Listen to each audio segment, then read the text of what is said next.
Hello friends, welcome back to my channel Oka Update. Word of the day dwindle.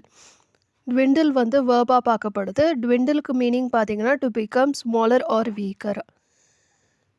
சிறிதாகுதல் அல்லது பலவீனமாகுதல். அதுக்கு தான் dwindle அப்படின்னு சொல்லிட்டு சொல்லுவோம். dwindleக்கு மீனிங் பார்த்தோம் ஃப்ரெண்ட்ஸ். dwindleக்கு எக்ஸாம்பிள் சென்டென்ஸ் பார்க்கலாம். Their savings dwindle away to nothing. அவர்களின் சேமிப்பு ஒன்றும் இல்லாமல் போய்விட்டது. Second sentence பார்க்கலாம் friends. The confidence behind the government began to dwindle and agitation started to grow. அரசாங்கத்தின் பின்னால் இருந்த நம்பிக்கை குறையத் தொடங்கி கிளர்ச்சி வளரத் தொடங்கியது.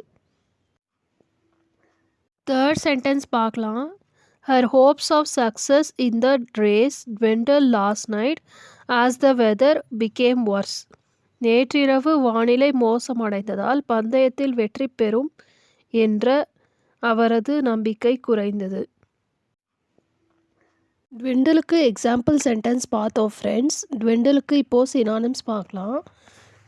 diminish, decrease, reduce. diminish, decrease அப்படின்னா ஒன்றை சிறிதாக்கு.